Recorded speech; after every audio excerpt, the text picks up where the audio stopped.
오늘 우리 함께 은혜 나눌 말씀은 신약성경 누가복음 2장 1절에서 7절까지 말씀입니다. 신약성경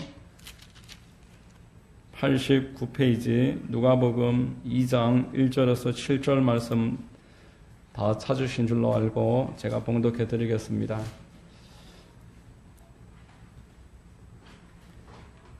그때에 가이사 아구스도가 영을 내려 천하로 다 호적하라 하였으니 이 호적은 구레네오가 수리아 총독이 되었을 때에 처음 한 것이라. 모든 사람이 호적하러 각각 고향으로 돌아가며 요셉도 다윗의 집 족속이므로 갈릴리 나사렛 동네에서 유대를 향하여 베들레헴이라 하는 다윗의 동네로 그 약혼한 마리아와 함께 호적하러 올라가니 마리아가 이미 잉태하였더라. 거기 있을 그때에 해산할 날이 차서 첫 아들을 낳아 강보로 싸서 구유에 뉘었으니 이는 여관에 있을 곳이 없음이러라. 아멘. 할렐루야. 주일 오전 예배에 나오신 여러분들 주님 이름으로 환영하고 축복합니다. 우리 옆에 분과 한번 인사하시겠습니다. 참 잘 오셨습니다. 참 잘 오셨습니다. 만나서 반갑습니다. 저는 봉독해드린 누가복음 2장 1절로 7절까지 말씀을 통해서 내가 가장 어려울 때라는 제목으로 하나님 말씀 전하겠습니다. 성령께서 우리 모두에게 큰 은혜와 감동 더해 주시기를 바랍니다.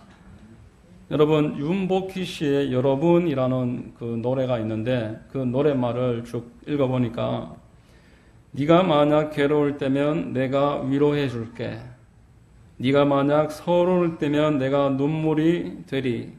어두운 밤 험한 길 걸을 때 내가 너의 등불이 되리. 이렇게 쭉 이어지고 마지막 부분에 가면은 이렇게 말합니다. 그런데 내가 만약 외로울 때면 누가 나를 위로해 주지. 이렇게 가사가 이어집니다. 제가 그 가사를 쭉 읽어보면서 나는 저 사람을 위해서 외로울 때 또 서러울 때 어두운 길을 갈 때 안내자가 되고 위로자가 되어줬는데 나를 위한 위로자와 안내자는 좀처럼 찾기 어렵다. 이것을 표현하는 것이 아닌가 생각을 해봤습니다. 여러분, 이 세상의 모든 사람에게는 안내자가 필요하고 위로자가 필요한 것입니다.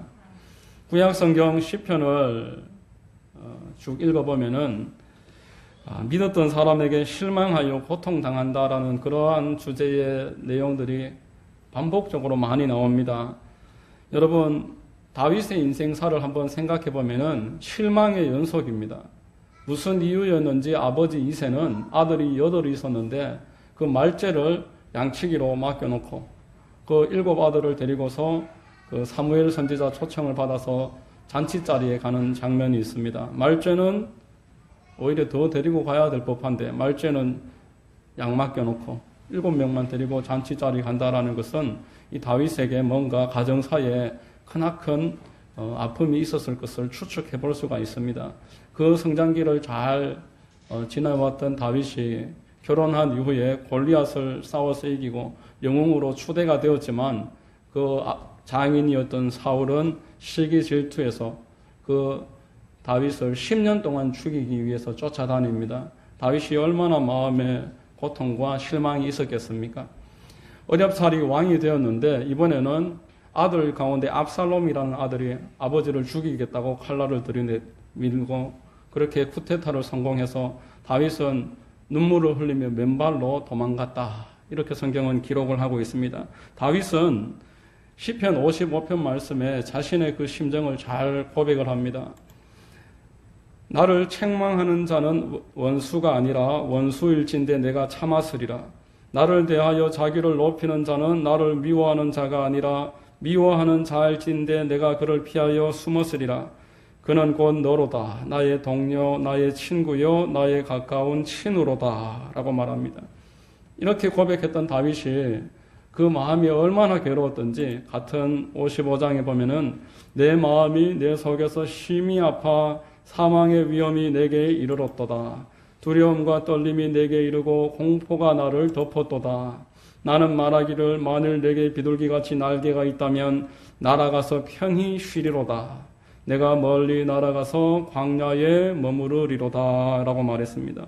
진실로 이 땅에 살아가는 모든 사람에게는 위로가 필요하고 안내자가 필요한 것입니다. 여러분, 교회를 믿는 사람들의 모임이다 라고 헬라어 에클레시아 이렇게 번역을 합니다. 교회는 세상에 사는 사람들이 있는 모습 그대로 고스란히 모여있는 공동체입니다. 다만 차이가 있다면 그들 사이에 하나님이 함께 계신다라는 차이가 있습니다. 하나님이 함께 계시는 것만 빼고는 세상과 전혀 다를 바가 없는 것이 교회다라는 것입니다. 그러나 교회에는 이미 성도가 계시지만 장차 성도가 될 예비 신자들 또한 같이 있습니다. 그 수는 비례해서 같이 있습니다. 그렇기 때문에 단지 교회에만 다니는 것으로 완전한 성도다, 일반인과는 다른 사람이다 라고 기대할 수가 없습니다. 그러므로 교회에는 당연히 문제가 있을 수밖에 없습니다. 아울러서 교회에는 세상에 있는 모든 어려움이 있을 뿐더러 영적인 공격이 또 있습니다. 그 이유는 간단합니다. 세상을 주님 오시기 전까지 다스리고 있는 세상의 공중 권세 잡고 있는 악한 원수 마귀가 이 교회를 가장 증오의 대상으로 여기기 때문에 그렇습니다. 교회를 통해서 주님 오시고 주님이 영광 받으시는 그날까지 영혼 구원의 역사가 활발하게 일어나고 오직 교회를 통해서만 하나님을 믿는 사람들이 이 땅 가운데서 확장되고 하나님의 나라가 번창되고 넓어지는 것입니다. 그런 이유로 교회에는 어렵고 힘든 일들이 계속 생겨나는 것입니다. 교회는 하나님이 함께 계시는 곳이다. 앞서 제가 말씀드렸습니다. 여러분, 오늘 본문에 나오는 요셉과 마리아는 그 몸속에 지금 아기 예수 그리스도를 잉태하고 있고 출산을 앞두고 있었습니다. 하나님이 인간의 죄를 사하시기 위해서 함께 하시려고 마리아의 몸을 빌어 이 땅에 오시려고 그 부부를 선택하신 것입니다. 그러므로 요셉과 마리아는 아기 예수를 지금 태중에 모시고 있으므로 엄밀한 의미의 교회입니다. 본문의 이 그림은 장차 교회가 겪게 될 모습에 대해서 알려주고 있습니다. 교회는 이런 곳이며 이런 일을 있을 것이고 이런 일을 이런 방식으로 감당해낼 것이다 라고 말하고 있습니다. 몇 가지 살펴보겠습니다. 첫 번째, 교회는 칠흑 같은 어두운 시대를 통과합니다. 본문 1절 말씀에 그때에 가이사 아구스도가 영을 내려 천하로 다 호적하라 이렇게 말했습니다. 로마 황제 가이사는 다스리고 있던 그 피지배국을 정기적으로 호적 조사를 했습니다. 예수님 오시기 30년 전에 로마 정치는 아주 분쟁이 치열했습니다. 그런데 옥타비누스라는 사람이 등장해서 마지막 정적까지 다 제거를 하고 명실공히 로마 최고의 황제 자리에 최초로 오르게 됩니다. 옥타비누스는 로마 의회에 의해서 아구스도 투스라는 그런 칭호를 얻었습니다. 숭고한 자다, 그런 의미입니다. 실제 역사 기록을 보면은 로마 황제는 14년 동안 한 번에 걸쳐서 14년마다 인구 조사를 했습니다. 인구 조사의 목적은 세금 징수였습니다. 로마는 인두세라고 해서 사람 머리 숫자만큼 각 집에 세금을 매겼습니다. 지금처럼 전산으로 정확하게 사람의 숫자를 알 수 없기 때문에 14년에 한 번 정도 사람이 죽고 다시 태어나는 그 숫자를 계속 그렇게 확인하고 세금을 매겼던 것입니다. 이런 이유로서 유대인들은 그 인구조사를 로마 압제의 가장 악랄한 상징으로 여겼습니다. 본문은 교회의 씨앗이라고 할 수 있는 그 장면인데 예수 그리스도께서 어머니 마리아의 태 속에서 장차 이 땅을 다스릴 하나님의 아들이 그 당시를 다스리고 있던 그 권력자에 의해서 세금 징수를 목적으로 그 명령을 수행해야만 하는 그런 위치에 있음을 보여주고 있습니다. 여러분, 이들의 모습을 보면서 교회가 감당하고 있는 칠흑 같은 그 어두움을 생각해 볼 수 있습니다. 만삭의 아내를 데리고 북쪽 나사렛에서 남쪽 베들레헴까지 113km 육로입니다. 그 만삭의 아내를 데리고 단지 권력자의 그 명령을 수행하기 위해서 육로로 걸어가야만 하는 그 사람들, 그들의 고통이 어떠했겠습니까? 여기 함안에서 대구까지가 한 110km가 안 되는데 그거보다 더 먼 거리를 만삭의 아내를 데리고서 걸어가야만 했던 이 부부는 참으로 그 당시에 로마의 철권 통치가 얼마나 무서웠는지를 짐작해 볼 수 있습니다. 여러분, 모두 힘든 상황이지만 요셉과 마리아는 더 힘들었습니다. 마리아나 요셉의 입장에서는 자기 피 한 방울 섞이지 않은 몸속의 이 아이를 보호하고 보살피면서 그 길을 가야만 했습니다. 왜 이들인들 시험이 찾아오지 않았겠습니까? 왜 이 두 부부인들 우리처럼 낭망하고 낙담하지 않았겠습니까? 누가복음 3장 2장 3절로 5절 말씀에 보면은 모든 사람이 호적하러 각각 고향으로 돌아가며 요셉도 다윗의 집 족속이므로 갈릴리 나사렛 동네에서 유대를 향하여 베들레헴이라 하는 다윗의 동네로 그 약혼한 마리아와 함께 호적하러 올라가니 마리아가 이미 잉태하였더라, 이렇게 말씀을 하고 있습니다. 여러분, 그 113km를 만삭의 아내를 데리고서 같이 걸어가서 한밤중에 도착을 했더니만 다른 사람들은 이미 다 먼저 자리를 잡고 여관방을 구해서 쉬고 있는 그 시간에 도착해 보니까 여관마저도 구할 수가 없었습니다. 본문 6절 7절 말씀에 거기 있을 그때에 해산할 날이 차서 첫 아들을 낳아 강보로 사서 구유에 뉘었으니 이는 여관에 있을 곳이 없음이러라, 이라고 말씀합니다. 어쩔 도리 없이 그 만삭의 아내 출산하게 해서 마구간으로 쓰고 있는 헛간에다가 아이와 그 산모를 뉘어야만 했습니다. 여러분, 구약 그 이스라엘 백성들을 광야 교회라고 성경은 부르고 있습니다. 이들은 모세를 비롯해서 출생 시부터 험난한 길을 겪었습니다. 사내 아이가 태어나면은 모두 나일 강에 던져 넣으라는 애굽 왕의 명령을 그 부모들은 눈물을 머금고 수행할 수밖에 없었습니다. 모세도 마찬가지로 물에 던져졌고 건짐을 받았습니다. 모세라는 이름이 물에서 건져내다라는 의미입니다. 그 부모들 마음이 어떻겠습니까? 핏덩이를 강 속에 던질 수밖에 없는 그 애굽의 압제를 그들이 얼마나 몸으로 겪으면서 고통스러워했겠습니까? 신약의 교회가 그 고통을 겪었고 구약의 교회 또한 그 고통을 고스란히 함께 겪었습니다. 모두가 칠흑 같은 어둠을 통과하고 있었다라는 것을 성경은 우리에게 알려주고 있습니다. 두 번째로 생각해 볼 수 있는 것은 교회가 왜 이런 일을 겪어야만 했을까? 이것을 생각하게 됩니다. 왜 하나님은 우리가 이 일을 겪을 때에 방관하고 계시는가? 왜 우리가 이런 일을 겪게 하시는가? 이렇게 우리가 질문을 하게 됩니다. 먼저 왜 이런 일을 겪어야만 하나? 라는 질문을 생각해 본다면은 이 칠흑 같은 어둠은 하나님이 우리에게 만들어주신 일이 아니다라는 것입니다. 마귀와 사람들 스스로가 만든 상황임을 우리가 잊지 말아야 됩니다. 굳이 원망의 대상을 찾는다면은 마귀와 이에 장단을 맞춘 인류의 첫 조상에게 원인을 찾아야 됩니다. 하나님은 사람을 처음부터 복 주시기 위해서 창조하셨고 모든 복을 아낌없이 우리에게 나눠주셨습니다. 창세기 1장 28절에 하나님이 그들에게 복을 주시며 하나님이 그들에게 이르시되 생육하고 번성하여 땅에 충만하라. 땅을 정복하라. 바다의 물고기와 하늘의 새와 땅에 움직이는 모든 생물을 다스리라 라고 말씀했습니다. 복으로 가득 채워진 에덴 동산을 만들어 놓으시고 아무 대가도 없이 거저 주셨습니다. 육신의 부모가 자녀를 낳아서 그 먹을 것과 입을 것과 따뜻한 보금자리를 예비해 놓고 아이를 맞듯이 하나님 다 예비해 놓으시고 다 준비해 놓으시고 여러분들 그리고 인류를 그 모든 것을 아낌없이 베풀어 주신 것입니다. 그런데 마귀가 사람들의 마음속에 스스로 하나님 되고자 하는 그러한 마음이 잠재되어 있음을 간파하고 유혹을 했고 사람은 스스로 하나님 되는 길을 선택을 했습니다. 그래서 마음으로부터 하나님을 밀어내는 것이 지금 이 땅의 모든 사람들의 본성입니다.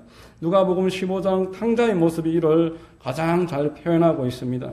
하나님께로부터 할 수만 있으면 멀어지고자 하는 것이 이 땅에 살아가는 사람들의 모습이다. 우리의 바로 모습이다 라는 것입니다. 우리가 하나님을 밀어내는 것, 또한 아울러서 마귀가 이 땅의 교회를 아주 분노의 눈을 가지고서 호시탐탐 무너뜨리기 위해 기회를 노리고 있습니다. 요한계시록 12장 13절에서 17절까지 말씀을 보면은 용이 자기가 땅으로 내쫓긴 것을 보고 남자를 낳은 여자를 박해하는지라 그 여자가 큰 독소리에 두 날개를 받아 광야 자기 곳으로 날아가 거기서 그 뱀의 낯을 피하여 한 때와 두 때와 반 때를 양육받으며 여자의 뒤에서 뱀이 그 입으로 물을 강같이 토하여 여자를 물에 떠내려 가게 하려 하되 땅이 여자를 도와 그 입을 벌려 용의 입에서 토한 강물을 삼키니 용이 여자에게 분노하여 돌아가서 그 여자의 남은 자손 곧 하나님의 계명을 지키며 예수의 증거를 가진 자들과 더불어 싸우려고 바다 모래 위에 서 있더라라고 말합니다. 용과 뱀은 곧 마귀를 말하는 것입니다. 여자는 교회를 말합니다. 교회가 마귀에게서 늘 공격을 받고 그러나 이 여자는 하나님을 경외하는 사람들을 계속 이 땅 가운데 만들어내고 있다. 그것을 요한계시록 12장에서는 우리에게 이렇게 표현을 하고 있는 것입니다. 여러분, 그러므로 왜 하나님이 나에게 이런 일을 만들어내셨을까? 왜 나에게 고통을 주시고 방관하시는가? 라는 생각은 잘못된 생각입니다. 하나님은 우리를 사랑하시는데 우리가 하나님에게서부터 날마다 벗어나기를 원하고 있고 또 악한 원수 마귀가 이 땅에 특별히 교회를 더 호시탐탐 기회를 노리면서 공격하고자 하고 있다라는 것이 이 땅에 특별히 교회들이 더 많은 고통을 당하고 있는 것을 설명할 수 있는 아주 정확한 성경의 대답인 것입니다. 그럼에도 세 번째 생각할 것은 하나님은 성도들을 위해서 일하고 계십니다. 성도들을 위해서 하나님은 피할 길을 내시고 감당할 수 있는 모든 위로를 더해 주십니다. 오늘 본문을 보면은 먼저 경건한 사람 요셉을 꼽을 수 있습니다. 여러분, 경건함이라는 것은 하나님께 대해서 신실하고 사람들에 대해서는 하나님의 사랑을 그들에게 표현하는 것, 이것이 바로 경건의 뜻입니다. 하나님께 대해서는 신실한 사람, 사람에게 대해서는 하나님의 사랑을 나타내는 사람, 그것이 경건한 사람인데 요셉은 하나님 앞에 경건한 사람이었습니다. 내가 동침해서 지금 낳은 아들이 아닌데 그 약혼 여의 뱃속에 생기고 있는 그 아이를 책임을 다해서 보호하고 있습니다. 마리아의 수태에 대해서 함구했습니다. 의로운 사람이어서 그렇게 했다라고 성경에서 말씀합니다. 남편으로서 또 이 아이의 양육자로서의 책임을 다하는 것입니다. 하나님은 이렇게 신실하고 경건한 사람 요셉에게 하나님의 일을 맡겨주셨습니다. 요셉은 이처럼 보잘것없는 나에게 하나님이 성령으로 잉태되어 우리 민족이 찾고 기다리고 있던 그 구원자를 내가 섬길 수 있다면은 고통당하는 것, 내 피 한 방울 섞이지 않은 아이지만 수고를 아끼지 않고 양육하는 것 다 감내하리라. 그렇게 생각했던 것입니다. 여러분, 하나님은 이처럼 마리아에게 요셉이라는 경건한 사람을 붙여서 이 모든 어려움이 찾아오고 있지만 그 베들레헴으로 호적하러 가야 되는 그 시기에 요셉이 아니면 누가 그 마리아를 베들레헴으로 안내했겠습니까? 마리아도 요셉도 둘 다 다윗의 자손입니다. 둘 다 고향이었던 베들레헴으로 가야만 했는데 요셉이 옆에서 그 안내할 수 있도록 하나님이 예비해 놓으신 것입니다. 뿐만 아니라 오늘 우리 읽은 누가복음 2장 1절로 7절 그 이후에 8절 보면은 그 주변에 목자들이 있었습니다.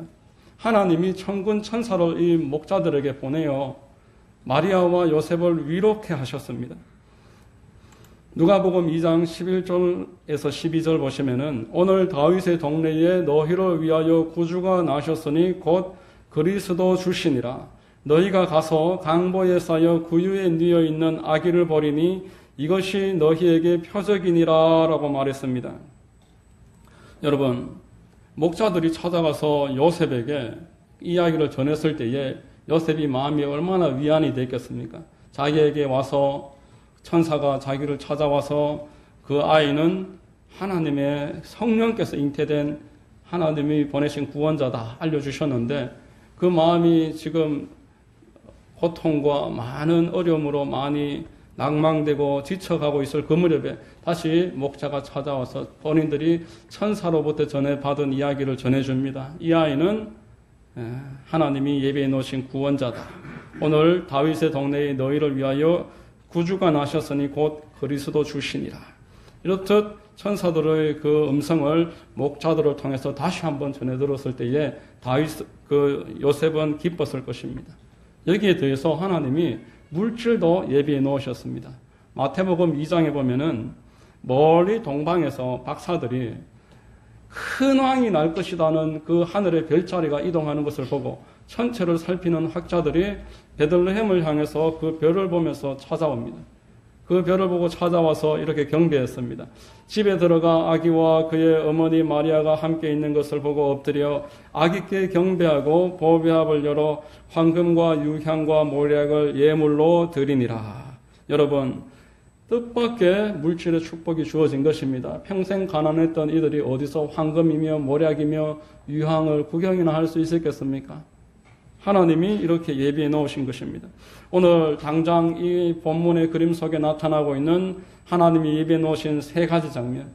경건한 사람 요셉이 마리아와 그 뱃속의 아이를 보호하고 있고, 또 이들이 지쳐갈 무렵에 주변에 있던 목자가 찾아와서 하나님이 자신들에게 들려줬던 음성을 동일하게 들려주고 있으며, 멀리 동방에서 박사들이 찾아와서 하늘의 별자리를 보니 이 장소에 큰 왕이 나실 것이다. 예수님을 믿지 않고 하나님을 믿지 않는 동방 사람들이 별자리의 이동을 보고 찾아와서 황금과 모략과 유향으로 경배하고 예물을 드렸다. 성경은 말씀하고 있습니다. 여러분, 하나님이 얼마나 철저하게 성도를 보살피고 계십니까? 인간의 눈으로 볼 때는 낙심하기 얼마나 좋습니까? 왜 나에게 이런 일이 생길까? 동침 한번 하지 않았던 이 약혼녀가 만삭이 몸으로 지금 철권 통치를 휘두르고 있는 로마 황제는 세금 징수를 위해서 강제로 나를 113km를 걸어서 가야 하게 하고, 이렇게 어려운 상황 가운데 뒤늦게 도착해 보니까 여관방도 구할 수 없어서 마국간에서 그 아이와 사모를 누여야만 하는 그 요셉, 그 사람의 마음을 생각해 볼 때 어떻게 우리가 하나님을 따르는 일이 쉽다고 말할 수가 있겠습니까? 그렇지만 여러분, 하나님은 모든 것들을 예비해 놓고 계셨습니다. 감당할 수 있도록 준비해 놓으셨습니다. 하나님이 요셉의 마음을 어루만지셨고 마리아를 보호하시고 이들에게 필요한 모든 것들을 예비해 놓으시고 제공하고 계십니다. 얼마나 기뻤겠습니까? 한편으로는 낭망되고 고통이 있었겠지만 다시 한번 믿음의 눈을 들어 생각해 볼 때 얼마나 기뻤겠습니까? 아마도 하염없는 감격의 눈물을 흘렸을 것입니다.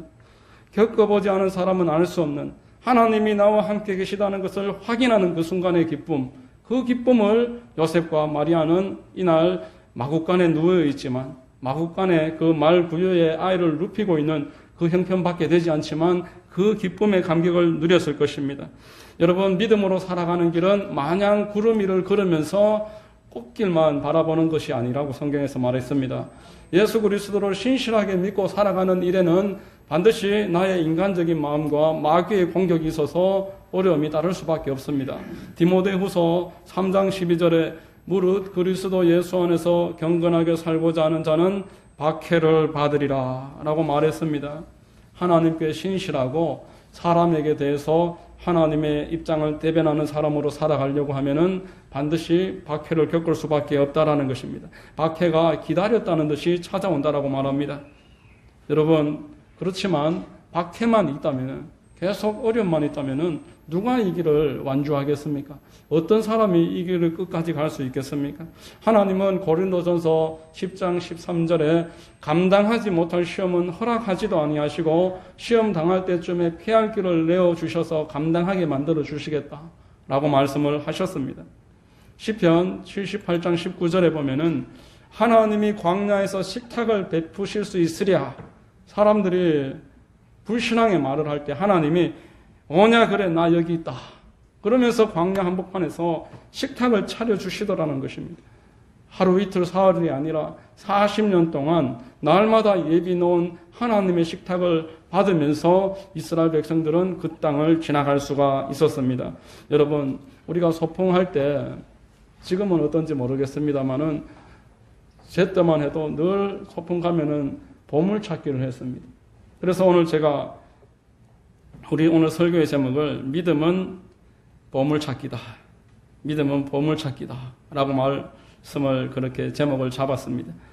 눈에 보이지 않지만 지금 당장 내가 볼 때에는 찾을 수 있을까 걱정도 되지만 포기하지 않고 기다리면 기필코 하나님이 예비해 놓으신 보물이 있다라는 것입니다. 여러분, 보물을 발견하는 이 게임이 제로섬 게임이 아닙니다. 내가 발견하지 못하고 다른 사람이 먼저 찾으면은 내 것이 사라지는 것이 아닙니다. 성경을 보면은 아브라함과 이삭과 야곱과 요셉 다 각각으로 하나님이 예비해 놓으신 복이 있었습니다. 아브라함은 모리아산에서 그 이삭을 대신할 제물을 찾았습니다. 이삭은 그 흉년에 거부가 되는 예비해 놓으시는 복을 누렸습니다. 야곱도 바단 아람에서 그 외삼촌으로부터 다 빼앗길 위기에서 하나님이 다 찾아주셨습니다. 요셉도 애굽에 끌려갔지만 국무총리가 되는 하나님의 복이 예비되어 있었습니다. 여러분, 믿음은 보물찾기입니다.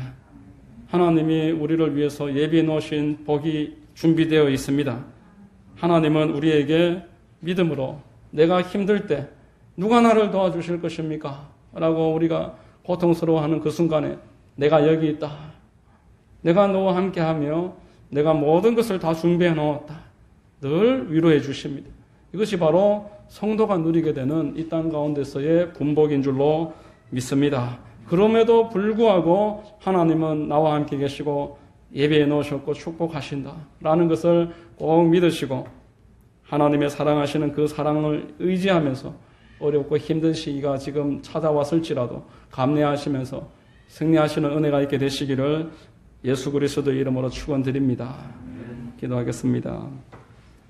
하나님 아버지 감사합니다. 오늘 말씀을 통해서 하나님을 믿는다고 시작을 하는 길에 온갖 어려움이 찾아왔음을 보고 우리가 이 모든 일들 가운데서 어디서 이 어려움이 왔는지 고민할 때에 하나님은 우리에게 복 주시며 모든 것들을 이미 예비해 놓으셨음을 깨닫게 하시니 감사합니다. 악한 원수 마귀들은 우리를 흔들어 놓고 우리의 육신의 마음은 하나님에게서부터 멀어지려고 하는 이때에 다시 한번 하나님을 찾아서 하나님 예비해 놓으신 것들을 누리고 은혜 가운데서 승리하면서 살아갈 수 있도록 축복하여 주시옵소서. 모든 것을 믿고 감사하오며 거룩하신 우리 구주 예수님의 이름으로 기도하옵나이다.